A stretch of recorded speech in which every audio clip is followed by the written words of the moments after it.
पूर्व सीएम वसुंधरा राजे के गृह जिले के लोग सीएम भजनलाल शर्मा से 2 साल का मांग रहे हिसाब। राजस्थान के सीएम भजनलाल शर्मा का 19 दिसंबर को धौलपुर का दौरा है। सीएम शर्मा धौलपुर में महिला सम्मेलन को संबोधित करेंगे, लेकिन दौरा से पहले पूर्व सीएम वसुंधरा राजे के गृह जिले धौलपुर के लोग पोस्टर बनाकर सोशल मीडिया पर डालकर 2 साल का हिसाब मांग रहे हैं। लोगों ने बताया कि डबल इंजन की सरकार 2 साल का जश्न मना रही है, लेकिन धौलपुर का आमजन जन समस्याओं को लेकर सरियात करते करते थक गया है। उनकी कोई नहीं सुन रहा है। इस कारण अब लोग सोशल मीडिया पर कमेंट करते हुए आक्रोशित नजर आ रहे हैं।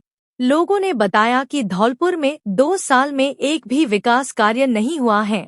धौलपुर के सभी सड़क मार्गों और हाईवे के सर्विस रोड पर चलना दूभर हो गया है। दिन भर धूल उड़ाती सड़कें, क्योंकि धौलपुर की सड़कें गड्ढों और गिट्टियों में तब्दील हो गई हैं और आए दिन हादसे होने के बावजूद सिस्टम कुंभकर्णी नींद में सोया हुआ है, क्योंकि उस पर कोई फर्क नहीं पड़ रहा है।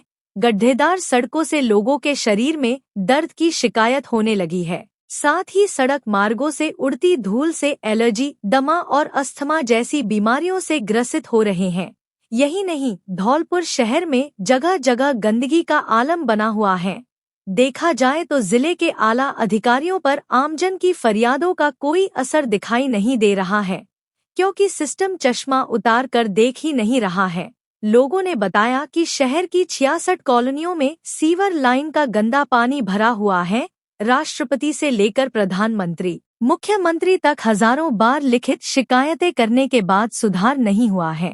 लोगों ने बताया कि धौलपुर शहर की अधिकांश सड़कों पर आपको गड्ढे और गिट्टियां ही नजर आएंगी। साथ ही NH 44 की सर्विस रोड पर भी जगह जगह जानलेवा गड्ढे हो गए हैं और उनमें पानी भरा होने से लगातार हादसे हो रहे हैं, लेकिन सिस्टम आंख बंद कर तमाशा देख रहा है। धौलपुर शहर में 280 किलोमीटर में से करीब 220 किलोमीटर की सड़कें जर्जर हालत में पहुंच चुकी हैं, लेकिन 2 साल से इनकी मरम्मत तक नहीं हुई है। पुराना शहर गुलाब बाग से पैलेस, सब्जी मंडी, हनुमान तिराहा, लाल बाजार, पुराना डाकखाना, स्टेशन रोड, भामतीपुरा, जगन चौराहा, Hardev Nagar, jail road, Gadarpura, Rajakhera bypass, Santar road, Gaurav Path, Ghantaghar road, तलैया, कोठी, सराय, सर्विस रोड समेत कई सड़क मार्गों पर गड्ढे ही गड्ढे बने हुए हैं। अब तो गड्ढों की वजह से सड़क ही नजर नहीं आती है।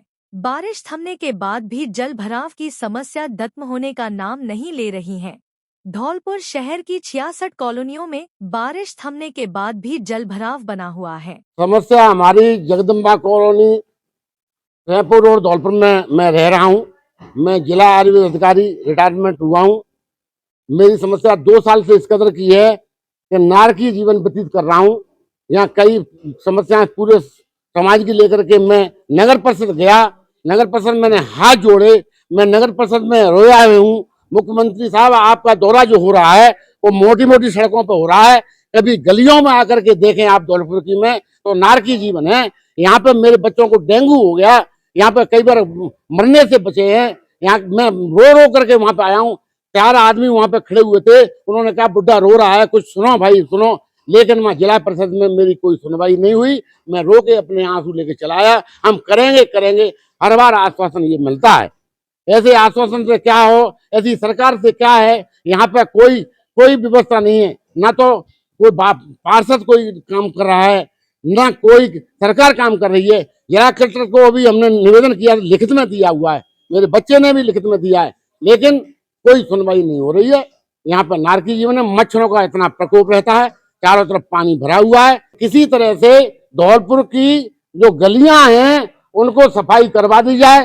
सीवर लाइन का जो गंदा पानी है, कहने को तो हम ब्राह्मण हैं, लेकिन उनमें गंदे पानी में हम हाथ धो करके नालियों को इधर उधर करते रहते हैं। अपने निकालने के लिए कभी मिट्टी डलवाते हैं। अपना सीवर लाइन जो मेरा जो मकान बना हुआ था, मेरे सिर के ऊपर दासा था। आज मेरा जो चैम्बर है, जो पेशाब टट्टी जो करते हैं, वो बाहर हमारी नालियों में पड़ी हुई है। मुख्यमंत्री साहब, आप दौरा कर रहे हैं, बड़ा अच्छी बात है, बड़ा जश्न मना रहे हैं सभी लोग, लेकिन इस जश्न से क्या फायदा। तो ऊपर जश्न मनाते हैं, नेता आपस में मिल लेते हैं, आपके पास में चमचागिरी ज्यादा हो रही है लोगों की। वो सब चमचे वहां आपके पास जाते हैं और बस लौट कर चले जाते हैं। मेरा नाम महावीर प्रसाद कुलश्रेष्ठ है, सेवानिवृत्त तहसीलदार हूँ और आनंद नगर सहित 66 कॉलोनियों के 7,000 मकान और 80,000 नागरिकों की जान माल की सुरक्षा खतरे में पड़ी हुई है। 23 अगस्त 2023 को ज्ञापन दिया था। इसके बाद 3-4 बार कलेक्टर साहब, जो पहले अनिल अग्रवाल जी थे, इस समय श्रीनिधि बीटी हैं, राउंड मार गए, देख गए और डांट डपट कर गए अधिकारियों को कि 2 दिन में नालियां दोनों साइड में बन जाएं, जल निकासी एक सिरे से दूसरे सिरे तक हो, नालों की सफाई एक सिरे से दूसरे सिरे तक हो, और ये आश्वासन चल रहे हैं। 27 जनवरी 2025 को नगर परिषद ने 260 करोड़ रुपए का एक प्रस्ताव निदेशक स्वायत्त शासन विभाग को भेजा था। अब 27 जनवरी से अब दिसंबर चल रहा है, फाइल टच से मस नहीं हो रही। धौलपुर जिले में 4 विधानसभा क्षेत्र हैं, बीजेपी का शून्य लगा है, एमपी भी कांग्रेस का है। अब किसी जमाने में यहाँ से सभी प्रधान बीजेपी के होते थे, जिला प्रमुख बीजेपी का होता था, नगर परिषद में सभापति, नगर पालिकाओं में अध्यक्ष बीजेपी के होते थे। क्या कारण रहा? बीजेपी के जो सेनापति थे, चाहे वो जिला प्रमुख हों, जिलाध्यक्ष हों, एमएलए हों, भूतपूर्व प्रधान हों, आज एक भी व्यक्ति की कहीं चलती नहीं है। और जिसकी चलती है वो 29 दिसंबर 2093 में वसुंधरा जी जब हार गई, इसके बाद न तो खुद चुनाव लड़ी, न बेटा चुनाव लड़ा, न बहू चुनाव लड़ी। 3 विधानसभा क्षेत्र में से किसी एक से उनको चुनाव लड़ना चाहिए और धौलपुर की कमान संभालनी चाहिए। जिसकी चलती है उसकी कोई सुन नहीं रहा, उसे कोई चिंता नहीं है। और जिनकी नहीं चलती वो कॉलोनियों में आते नहीं, चाहे बीजेपी हो, कांग्रेस हो, सपा हो, बसपा हो, निर्दलीय हो, कोई भी जनप्रतिनिधि 66 कॉलोनियों में आके इस समस्या का हल कराने के लिए ढांढसी बता जाए। परिवार जो भेज रहे हैं उस पर लिख के आ रही है, बजट के अभाव में नालियां निर्माण नहीं होंगी, बजट मंजूर होते ही कर दी जाएंगी। बजट मंजूर कब होगा? कोई सुनने वाला नहीं।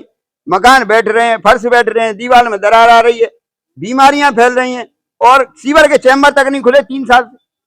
मेरे यहाँ आनंद नगर में चैम्बर का ढक्कन तक नहीं खोला है। अब 2 करोड़ 80 लाख रुपए आप उसकी सीवर की सफाई का दे रहे हो, 60 लाख रुपए मैंने नालों की सफाई का दे रहे हो, एसटीपी तगावली के रखरखाव पे पैसा दे रहे हो। भैया ये पैसा जा कहाँ रहा है? इसकी निगरानी कर कौन रहा है? कृपया इसको भी तो देखो भाई। स्वच्छ संवेदनशील प्रशासन देने वाली भाजपा, भैरव सिंह जी कहते थे भय भूख भ्रष्टाचार मिटा दूंगा। भैरव सिंह जी के टाइम में और आज के टाइम में धरातल पर आकर कोई काम करने वाला तो हो, कोई इस जिम्मेदारी को संभाले। धौलपुर में बीजेपी का वोट बैंक बहुत है। हमारे मुख्यमंत्री महोदय कल आ रहे हैं, उनका स्वागत है धौलपुर में। मैं तो उनसे पर्सनली ये निवेदन करना चाहूंगा कि हमारे बगल की कॉलोनी में शरद शर्मा की वाइफ है, उसने कलेक्टर को पिछले साल एप्लीकेशन दी थी, वो गर्भवती थी, तो यहाँ पे ऑटो नहीं आ पाते थे और वो बड़ी मुश्किल से उसे 3 बार एप्लीकेशन दी, तो कोई प्रशासन क्यों नहीं आया? और ये सीवर का पानी कब तक ये धौलपुर की आमजन झेलेगी? मैंने खुद 250 लेटर के आसपास लिख दिए, हर एक नेता को लिख दिए, हर एक मंत्री को लिख दिए और हर एक डिपार्टमेंट के प्रशासन कर्मचारियों को लिख दिए। उन पर कार्रवाई क्यों नहीं हो रही? जबकि दोनों जगह डबल इंजन की भाजपा सरकार है। हमारे छोटे छोटे बच्चे, दिल फटता है हमारा, तो हमारे छोटे छोटे बच्चे अपने हाथ में जूते पकड़ते हैं, मोजे पकड़ते हैं और वहां से गंदगी में से होकर निकल के अपने स्कूल के लिए जाते हैं, ट्यूशन के लिए जाते हैं। हमारे बड़े बूढ़े घरों में चारपाई पड़े हुए हैं, बीमार पड़े हुए हैं, अपनी दैनिक व्यवस्था जो घूमने सुबह निकलते थे वो नहीं कर पा रहे हैं। और दवाई, जो उनकी दवाइयों के लिए हॉस्पिटल जाना होता है तो कोई बहाने नहीं आता, तो बड़ी मुश्किल से उनको किसी पड़ोसी की मोटरसाइकिल मांग के, बाइक मांग के या किसी भी तरीके से जुगाड़ से उन्हें हॉस्पिटल पहुंचाया जा रहा है। 66 कॉलोनियों की प्रवेदना तो मेरे पास ही आ गई, तो कॉलोनियां तो और ज्यादा ही हैं। कल सीएम साहब का दौरा है, तो मैं ये चाहता हूं कि सीएम साहब ज्यादा नहीं करे, हमारे मेन हाईवे जो धौलपुर का NH 44 है, उस हाईवे पे सर्विस रोड बनी हुई है, उस रोड से होके और वहां पे अपने गंतव्य स्थान तक पहुंच जाए, तो मैं तो अपने उनको समस्या धौलपुर की अपने आप समझ में आ जाएगी तो धौलपुर की किस स्थिति में जी रहा है। और ये समस्या आज की नहीं है, वे तो वहां की लोग पब्लिक पिछले 10 वर्षों से उसी गड्ढों में, उन्हीं रोडों पे, उसी जगह पे निकल रहे हैं। आज तक बार बार इसको छाप रहा है और मीडिया पूरी तरह से साथ है हम लोगों के, परंतु फिर भी किसी के कान पर जू तक नहीं रह रही है। तो मैं उनसे एक बार यही निवेदन करना चाहूंगा कि धौलपुर की जनता पे अब तरस खाओ, उन्हें वोट देना उनका एक मूलभूत अधिकार है। वोट पब्लिक अपनी मर्जी से ही देगी और आपके कामों को वोट देगी। आप बलपूर्वक किसी पब्लिक को से वोट नहीं ले सकते और नहीं ले सकते। कल हमारे माननीय मुख्यमंत्री जी का धौलपुर के पावन धरा पर दौरा है और माननीय मुख्यमंत्री जी यहाँ पर आ रहे हैं, लेकिन माननीय मुख्यमंत्री जी को धौलपुर के जिले के मतलब चारों विधानसभाओं में मुख्य रूप से देखना चाहिए उनको कि धौलपुर में वर्तमान समय में धौलपुर में केंद्र की सत्ता द्वारा एक मेडिकल कॉलेज दिया गया, जिस मेडिकल कॉलेज में फिजिशियन और सर्जन के अलावा कोई डॉक्टर नहीं बैठता। किसी को कार्डिक प्रॉब्लम हो वो उत्तर प्रदेश आगरा जाएगा, मध्य प्रदेश ग्वालियर जाएगा या जयपुर जाएगा। जयपुर यहाँ से लगभग 300 किलोमीटर का सफर है और कार्डिक प्रॉब्लम बहुत ही रेयर केस, मतलब 10 लोगों में से 8 लोगों को कार्डिक प्रॉब्लम वर्तमान में बुजुर्गों को हो रही है। और गैस्ट्रो प्रॉब्लम मतलब कोई भी प्रकार का डॉक्टर फिजिशियन और जनरल सर्जन के अलावा यहाँ पर कोई डॉक्टर नहीं है, ना कार्डिक है, ना गैस्ट्रो है, ना न्यूरो है। सबसे पहले तो उनको मुख्य रूप से यहाँ के मेडिकल कॉलेज पर ध्यान देना चाहिए।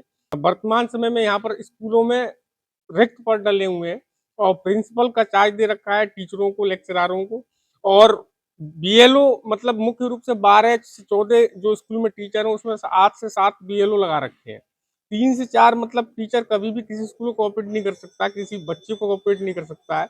और वर्तमान समय में नगर परिषद की बात की जाए तो नगर परिषद में अगर कोई व्यक्ति जाता है, एईएन जेईएन वहाँ का करंट लोकेशन फोटो मंगाते हैं और उस स्थिति के आधार पर ये बोलते हैं कि पूरे धौलपुर में ये स्थिति, हम किस किस रोड को बनाएं।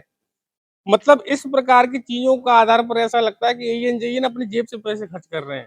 और वर्तमान समय में ईओ का अतिरिक्त चार्ज एसडीएम साहब को दे रखा है और एक्सीएन ईओ जेईएन मतलब इन सभी लोगों का 1 घंटे की मतलब 9 से 5 बजे तक ऑपरेशन नगर परिषद, वो केवल 1 घंटे ही मिलेंगे आपको। और वो 1 घंटे भी आप बहुत संघर्ष करोगे, उनको 5 से 7 बार कॉल करोगे तब वो आपको 2 मिनट का समय देंगे, नहीं तो वो आपको समय नहीं देंगे। उनको सबसे पहले तो मैं मुख्यमंत्री साहब से ये कहना चाहता हूँ कि इनके ऊपर कोई अधिकारी ही नहीं है। कलेक्टर साहब के पास जाओ तो कलेक्टर साहब के उस प्रस्ताव को स्वीकार नहीं करते हैं। वो आपको सांत्वना देने के लिए फोन कर देंगे ईओ को और ईओ भी इस चीज को कोई गंभीरता से नहीं लेता है। या तो कलेक्टर साहब की अंदर मजबूती नहीं है, इस चीज को हम प्रशासन के ऊपर कोई सवाल नहीं उठा रहे हैं, लेकिन इस चीज को हमको तो जाहिर होना चाहिए, हम आम जनता है, हमको पता चलना चाहिए ना कि कलेक्टर साहब के अंदर कितनी मजबूती है। कलेक्टर पूरे जिले का न्यायाधीश है, मुखिया है और उनसे अधिकारी मतलब कोई दबाव ही नहीं ले रहे हैं उनका। कलेक्टर साहब के फोन को कोई मेडिकल अधिकारी नहीं लेता है, कोई ईओ नहीं लेता है, एक्सीएन नहीं लेता है और जिले के जितने भी प्रशासनिक चीजें हैं कोई भी अधिकारी उनको मुख्य रूप से मजबूती से उनके फोन को नहीं ले। हम मानते हैं कि यहाँ से एक भी विधायक उनके भाजपा का नहीं है, लेकिन उनको ये चीज प्रतीत होना चाहिए कि यहाँ पर भाजपा की सीट क्यों नहीं आई। किसी भी विधानसभा में भाजपा के विधायक नहीं है, जनता ने यहाँ से करारी हार देकर उनको भेजा है और उनको ये चीज पता होना चाहिए कि अगले बार फिर चुनाव आने वाले हैं। 2 से 2.5 साल में अभी नगर परिषद का चुनाव होने वाला है और मुख्य रूप से सीएम साहब को जनता बेतोड़ से जवाब देगी। अगर ये स्थिति बनी रही तो सीएम साहब को मैं मतलब हकीकत की चीज बता रहा हूँ कि मुख्यमंत्री साहब को वर्तमान समय में हाईकमान और प्रदेश के नेतृत्व में बैठे हुए जितने भी मंत्री हैं उनको ये चीज नहीं पता। यूडीएस मंत्री उनको ये नहीं पता कि मैं क्या स्टेटमेंट दे रहा हूँ। जो शिक्षा मंत्री है, हेल्थ मिनिस्टर है, उनको ये नहीं पता कि मैं क्या स्टेटमेंट दे रहा हूँ। इनके तो बजट पास होने पर भी मतलब एक मजाक सा बना हुआ है। ये बजट जो पास करते हैं तो कोई सेकंड मंत्री है वो कुछ अलग इनका मतलब बयान देता है, सीएस है वो अलग बयान देता है, सीएम साहब के पास जाओ वो सीएस के पास भेजते हैं, सीएस के पास जाओ तो वो सीएम साहब के पास भेजते हैं। इनकी व्यवस्थाएं खुद हम नहीं जान पा रहे हैं कि वर्तमान सरकार मतलब कैसे चल रही है, ये स्टेट की जो गवर्नमेंट है कैसे चल रही है। कल मुख्यमंत्री साहब आ रहे हैं, उनसे मैं बस यही मांग करूंगा कि किसी भी एक वार्ड में जाके दौरा कर ले, वो किसी भी वार्ड की एक स्थिति जाकर जान ले कि यहाँ पर गड्ढे नाली रोड कैसे हैं, किस प्रकार से हैं। वो भरतपुर में रहते हैं। अभी कुछ दिन पहले नोटिफिकेशन आया कि सागानेर विधानसभा से वो एमएलए हैं और कुछ दिन पहले 2400 करोड़ रुपए का वहां बजट पास हुआ है। अभी 2 साल पूरे नहीं हुए, 2 साल कल परसों हुए हैं 15 तारीख को। 2 साल के अंदर 2400 करोड़ रुपए का बजट पास हुआ है और हो सकता है कि सीएम साहब वहां पर 5 साल में 7-8 हजार करोड़ रुपए और खर्च करेंगे। लेकिन धौलपुर के लिए 200 करोड़ रुपए भी नहीं है। धौलपुर नगर पालिका में जाओ तो 88 लाख का बजट बताते हैं, खाली बताते हैं। ये स्थिति धौलपुर के संग क्यों है? और कहने को सीएम साहब के ये मतलब गृह संभाग है और गृह संभाग को उनको मुख्य रूप से सहेज के रखना चाहिए। यहाँ की जनता उनसे त्राहिमाम मतलब लगा रही है, गुहार लगा रही है, लेकिन कोई सुनवाई नहीं है हमारी।